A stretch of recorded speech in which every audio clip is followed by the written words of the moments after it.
What's up, guys, and welcome to Atlanta United Fan TV's first match preview of 2019. It's CONCACAF Champions League time, it's competitive match time. We're gonna break it down for you next. What's going on, Five Stripe fam? I'm Tanner McLeod, this is Devin, and AJ is still in Spain. So we took this thing over. Before we get started, become a member of the notification squad on YouTube by hitting the bell next to the subscribe button. Or if you're on Facebook, hit that like button and follow us. Guys, it is finally time. The new season is upon us, and boy, do we start things off big with our first ever match in the CONCACAF Champions League, away to Costa Rican champions Herediano. It's crazy, man. It feels like it's been so long, but in actuality, it's only been about 9 weeks. It's been a short off season for the lads. You know, it seems like they were right back in training after a quick break away, but you know, this is crazy time because it's Champions League. We're playing against a team that's already well into their season. And, you know, here you go. It's the big one. It's just right off the bat. Usually, you know, it's like you have some matches to kind of bring you into things or something. It's like, no, first one on the road, Costa Rica. Absolutely. And like you said, you're playing in an 8,500, seat stadium. But those people are going to be, completely up for the match. And one thing that I just mentioned and that, we'd kind of talked about before, and we're going to break it down further in the preview, Herediano has played 9 competitive matches in their league already. So Atlanta United has played a couple of preseason friendlies. We saw them against Cal State Fullerton. We saw them look great against some guys with 200s and 300 numbers on their kit for Cholos. Then, of course, you had the 2-2 tie with LAFC and the 0-0 tie with the Galaxy, so we didn't really get to see much of those. But it's been pretty behind closed doors. I think the reason the offseason felt so long was because we had so many rumors. You had the PT Martinez thing where we all Greg Garza the day after. Yeah, we all knew he was coming. Greg Garza happened right after, so it started quick and fast. Then the Miguel Almiron transfer kind of drug on. But guys, getting into Herediano, they're a team that we probably don't know too much about. So in order to get a more in-depth analysis, we're going to throw things over to our good friend Jeb, who has a really exclusive look inside on what Herediano has to offer. Jeb Hart, take it away. What's up, everybody? My name is Jeb Hart. I'd like to welcome y'all into the Old Dominic Studios, or as my wife likes to call it, what the hell did you do to my basement? We have with us a Costa Rican Primera Division expert, founder and chief editor of CRC Football, Eduardo Mendez. Eduardo, thank you so much for taking the time. Yeah, thanks for having me. Absolutely, man. Well, there's a lot I know we want to get into. There's a lot that we don't know as an Atlanta United fan base. And first off, am I saying it right? Herediano. All right, yeah, you got to roll the R. Yeah. All right, I got to roll the R. I can try at it. I'll make it crack, man. So give me just before we get into the game itself that's going to be happening, I want to talk about who they are as I know they're a 97-year-old club, but in the hierarchy of, Costa Rican football, where do they stand? Who are they? What's their history? What's their culture? And before we get to the team that we're going to be facing, I kind of just want to know about who they are, as a team culturally and historically. Sure. So Herediano is considered one of the big 3 in Costa Rica. Everybody's pretty familiar with Saprissa. They're probably the most successful club in Central America, not just in Costa Rica, having won 34 league championships. And then everybody from the USMNT side knows about playing in La Cueva. So Saprissa is definitely the bigger of the 3. And their biggest rival is just their neighbors, Alajuelense, which is another club many know. And then Herediano is right up there with them, but probably, I guess internationally, one of the lesser known of the 3. So, they have a long-standing history. They're from the province of Heredia. So, very big fan base and, kind of in sort of a municipal city. So very vibrant fan base, very tradition fan base, very passionate fan base. They, a lot of family ties. You have some family members are Saprissa members, some are Heredia members, like on my side, and then some are diehard Liguistas. I actually have a couple of cousins that play in the youth academy system over there. So, being one of the big 3, they're kind of like that, I don't want to say redheaded stepchild that really wants to be taken seriously, because they've really come a long way in the last, I want to say 5 or 6 years in terms of what they've been able to achieve in Costa Rica. But, probably the prestige isn't quite as big as the other 2. What is it that this Atlanta United side is going to see when they show up in Costa Rica on Thursday night? Sure. So they played a game today against Betis at alongside 1-1. I wouldn't say it was a full strength lineup, but I don't think they can necessarily field a full strength lineup right now. So, a couple of players that limped off due to injuries. Gerson Torres, which is a player, young starlet that actually signed with Club America, got loaned back to Costa Rica for this season. So he's out with an injury. Jimmy Marin is, another young starlet that was battling injuries, came back and got injured the same game that he played. This was, a couple of weeks ago, I believe the first week in February. So, he has links to MLS. A lot of MLS clubs probably would have been interested to see how he would have fared against Atlanta United, because I've seen his name thrown around with FC Cincinnati, which is like, I guess, a new club that wants to harbor a Costa Rican talent.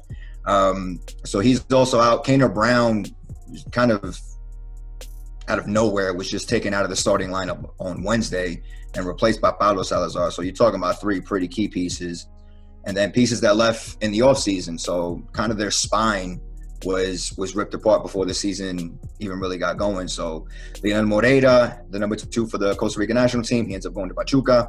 Yendrik Ruiz, which was their leading goal scorer, he went to Bolivia for some ungodly reason. And Alan Cruz signs with, I believe, FC Cincinnati. Yeah. So that was like their true number 8. Nice young cat. Really, really like him a lot. Really like his game a lot. But essentially, right down their spine, they kind of like ripped apart. And then you just start to add a couple of injuries. They had some depth in these areas, but it's starting to kind of chip away as the injuries start picking up. And then you add the transfers on top of that. We have a decent amount, as you were alluding to earlier, a decent amount of players with some very high level, Continental Cup experience. Obviously, P.T. Martinez, our newest addition, just came off of winning probably the most contentious Copa Libertadores in history. I mean, it was the only Copa Libertadores not won in South America because it was that bad. Ezequiel Barco, scored the only goal in the Copa Sudamericana at America Now. The year before he joined us, Eric Amedi and LGP and a lot of these guys, they've all played in a lot of these tournaments, so they're not going to be, I don't think, thrown by the atmosphere and the slightly different nature of it. But for the some of the younger Americans on the team, or the younger Julian Gressels or the other people that haven't been a part of this type of continental championship, especially in the Central American area, playing these tournaments, what are they getting into? What should they expect that's going to be different from a regular match that they'd be having? I'm actually quite interested to find out myself. I think a couple seasons ago, they played Tigres. I think it was last year, and Tigres went down to Heredia, and much to my surprise, they were kind of playing this pretty fluent 4-4-2 system, and they decided they're going to go 5-4-1, just out of pure respect for the guys, and kind of just bunkered in and counterattack. Didn't really apply the pressure on them, having a home crowd behind them. Eventually, they had to start to make some changes, and that's what got them back into the game. They ended up getting a 2-2 draw. But I believe they made the mistake of respecting their opponent a bit too much. So I'm wondering if that's going to be a lesson learned and moving forward now that Atlanta's coming in. The difference between facing an MLS side as opposed to Liga MX side is you guys are just like preseason mode. And there's no real, continuity. There's no real game shape.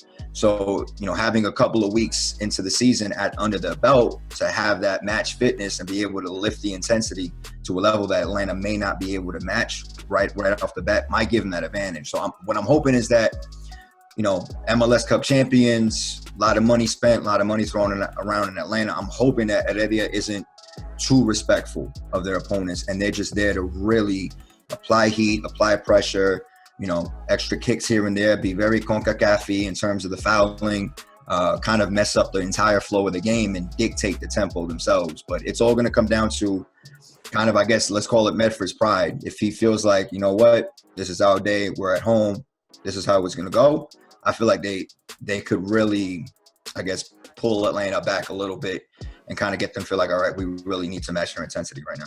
The two clubs have a lot in common, actually.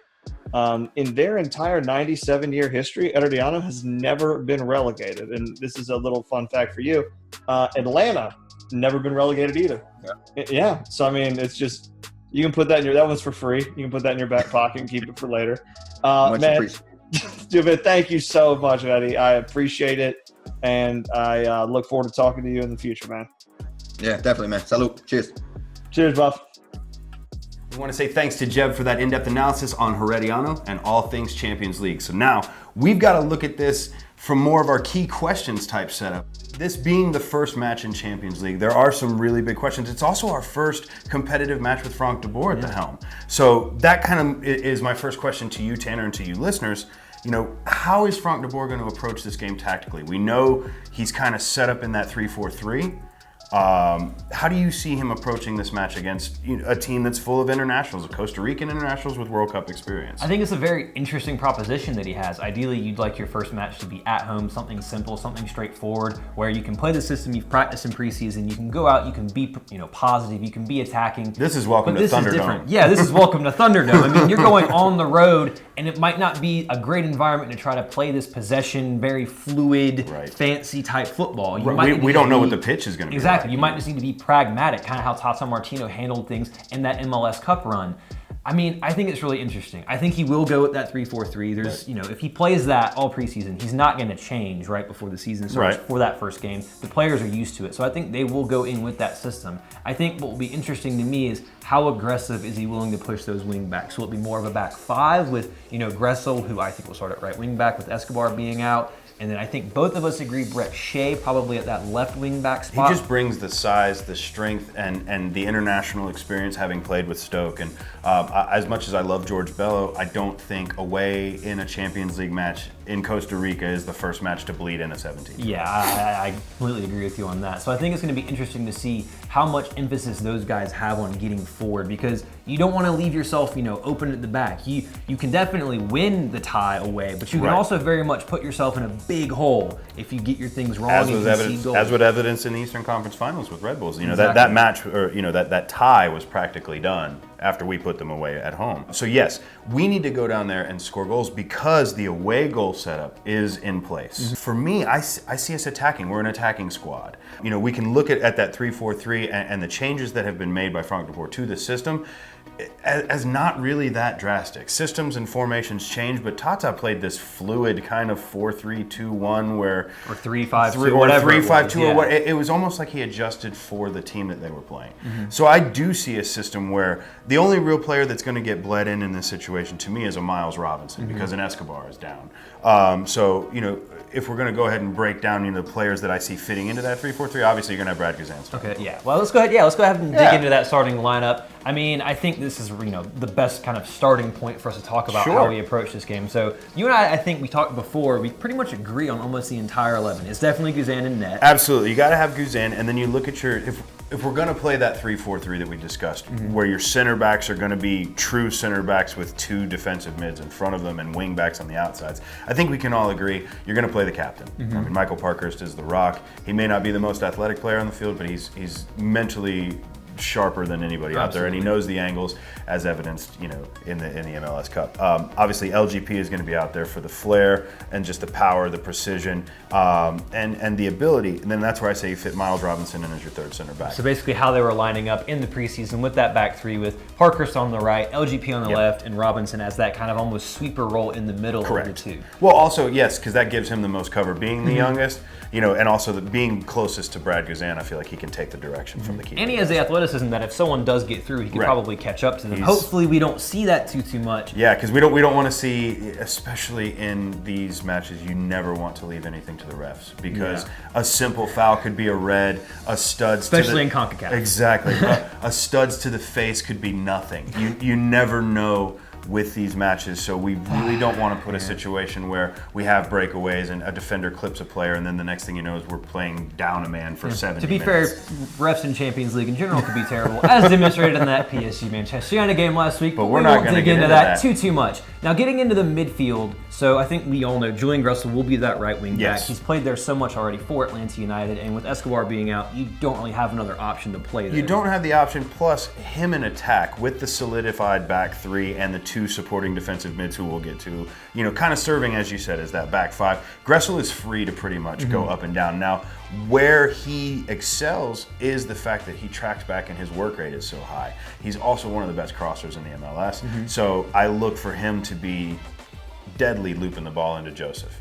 Absolutely. So his emphasis, and Breck's to some side, we should look for our wingbacks to get heavily involved in our offensive play this year. Well, both of these guys are very attacking. Absolutely, because I believe, like I said, our defense will be solid with 3, and then that brings me into our 2 defensive. And I think this is where it gets really interesting. Is not only who do you play there, but who goes on the left, who's on the right, and what is their role in this system. Right, and with this also being a couple days before the actual match, and we're going to put a little disclaimer caveat in here, we don't know if Darlington Nagbe will still be a member of the Five Stripes because of all the trade rumors and all of the potential transfer rumors that have gone down about him. So I didn't even include him in my 18. Tanner did. I think he might be. If he's still on the team, I think you have to take him. He's one of your best midfielders. If he's still on the team, and I think kind of before this game what's going to happen with him. I think you don't want to drag this system, this whole process out. If you're going to trade him, trade him. If he's going to stay, he's going to stay. And if he's going to stay, you need to get him involved. That being said, you can't get him hurt in this match. No. This is not the match to where if you decide you're going to trade him, you don't need to put him in the shop window. No. Columbus knows his value. You know how good he is. Absolutely. I mean, his coach, Caleb Porter, former coach, knows the value that Darlington Nagbe brings. And he hasn't played any preseason matches. So for me, I think you go with Larinowitz and Remedi in midfield. Perfect. I think those are the 2 guys that you have there. I think they also offer you the most cover defensively,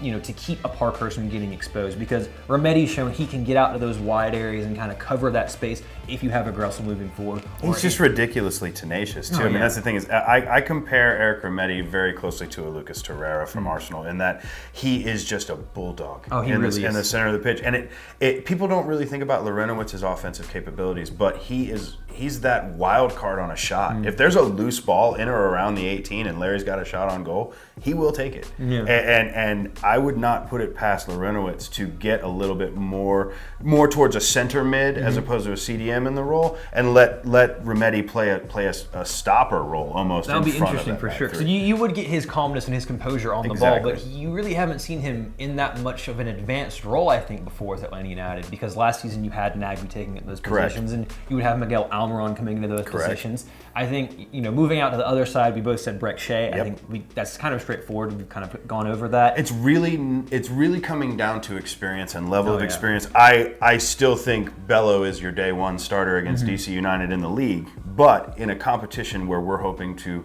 be the first MLS team to hoist this trophy, I don't think that you start a 17-year-old kid on the road. I would definitely start the American and international, with Premier League experience, in a matchup like this. So getting into that front 3, I think 2 of them are pretty straightforward. I think both Martinez's are going to start, and it's where you put them, or the Martinez bros, I guess, wouldn't it be like the jump? Yeah, it'd be like the jump. So I think both those guys start, Joseph through the middle, and then I think Ezequiel Barco is going to be that other forward that you play. Absolutely. Now, whether or not, I don't honestly think it will matter what side Barco or Pitti will be on, because I think both of them will move around quite a bit and try to find space. Are we the first team with a dual 10 kind of pivot setup? It's weird because Joseph is literally just going to be the recipient. In this instance, he's got 2 feeders that.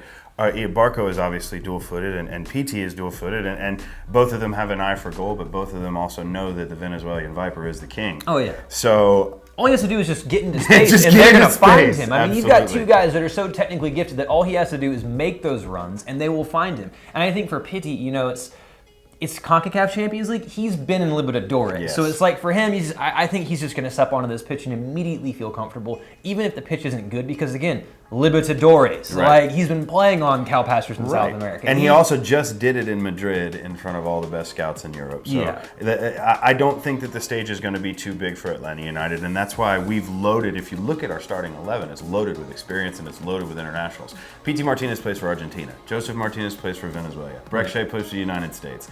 Brad Guzan plays for the United States. We can go down the list and say we are taking a strong roster down there because we have to make an impression. Absolutely. This can't be like Houston of last year where we have these high expectations, and granted everything turned out great. Right. But if you go down to San Jose you get housed. And you get housed for nothing, the tie's over. Tie's over. So, I mean, and you don't even have the benefit of bringing it back to the Benz. You have to play at Kennesaw. And I mean, I think the atmosphere at Kennesaw will be good, and we'll dig into that. And we challenge you. We challenge everybody coming out there. We realize it's only going to be about 10,000 people there, but let's make that 10,000 sound like 70. Hey, Bournemouth creates a hell of an atmosphere in the Premier League, and they only have 8,000. So I think it'll actually be very interesting because we'll be a lot closer to the pitch than usual. You know, it'll be a lot tighter. But we'll get into that in our second leg match preview later in the week. So, because I'm giving away my ticket, I've got a ticket to the match. You can actually join me.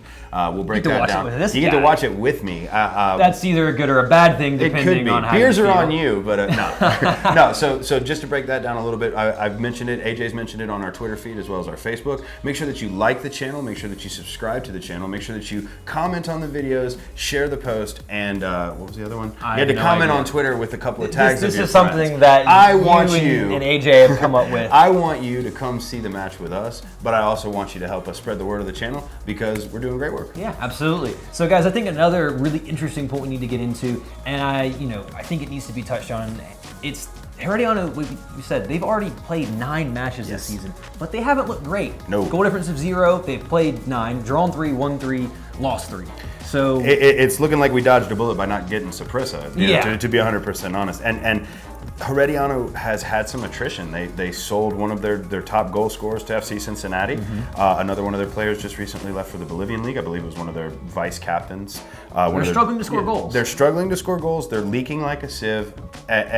But the one thing that they have over us, like I said, is they've been here before. A lot of their team is Costa Rican internationals, and they've played in World Cups. This is not their first big dance. I mean, and they made, I think it was either a semi or a quarterfinal in this competition back in 2014. So they have experience in this competition. And again, it's going to be in their backyard. The atmosphere is going to be tough. How do you think Atlanta will adapt to this atmosphere, this type of situation? Because it's not something they've really experienced before. Because, as nice as MLS is, you're not going to get an atmosphere like this and a hostile reception like this, plus the travel time. Right. I think the travel has a lot to do. I mean, let's not discount MLS. I mean, playing in Seattle is tough. Playing in front of Portland Timbers is tough. But there's also a certain. Let's show some love to Kansas City. Yeah. I mean, there are venues in MLS that are growing into cauldrons, but this I've said this before, this 8,500 seat stadium is going to sound like 50,000. This is the biggest game of the year. It's the biggest game of the year for them. They're not doing well in the league, so they need something to pick them up. There will be flares. There will be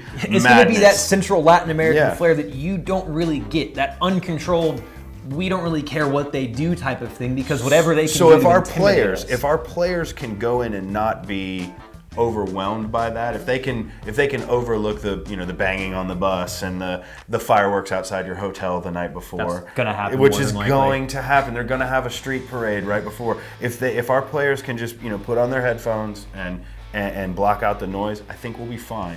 But there's still something to be said about having this be your first competitive match of the season against a team that's a third of the way into their season. Yeah, absolutely. So it's a disadvantage, and you're on the road. So all that being said, and there's only one major injury because it's the beginning of the season for us. That's going to be Escobar. He's out.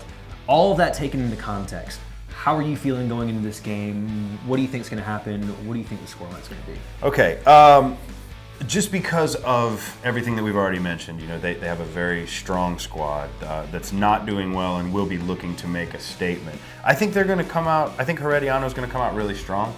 I think they're going to punch us in the mouth quick, but I think Atlanta United will respond. And being that away goals matter so much, I think we're going to put a lot of emphasis on scoring in the second half, and we're going to walk away with a 2-2 draw.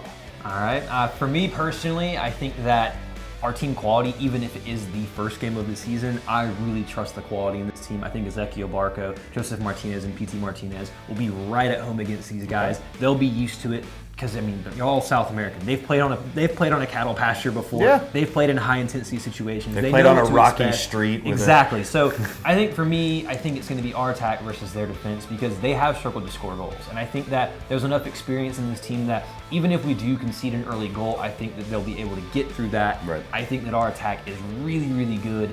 I'm going to be a bit bullish here. I think Atlanta United is going to win this game 3-1 and bring a very comfortable lead back to Fifth Third Bank Stadium for that second leg. And I think that could be very, let's say, good for the Five Stripes in that game. See, you and I both agree there. I think that if we can get it back to Atlanta and play in a position to where it's level ground, even if it's 2-1 them or 1-0 them, if it's close, we will house them. If we put ourselves in a position, even if we don't, win 3-1, like I really feel that we can do, if it is a 2-2, if we put it in a position where, Herediano has to come to Atlanta and play and be open and not just park the bus, there's no chance for them, in my opinion. Because even in Fifth Third Bank Stadium, that atmosphere is going to be incredible. Yep. I think it's going to be loud. I think it's going to be rowdy. Even though it won't be the Bins, I think we will have a distinct home field atmosphere. Again, we challenge you. Make it sound like 50,000. We know you can. We'll be there. We'll be rowdy and proud. Let's show them why we're rowdy and proud for a reason. Exactly. So I feel that we'll take care of business here, bring it back for that second leg, and I think we'll be in good shape. So guys, that's going to do it for our match preview. Please, if you haven't already, like, subscribe, share this video because it helps us so much. And for Devin, I'm Tanner. We will catch you guys in the next one. Peace.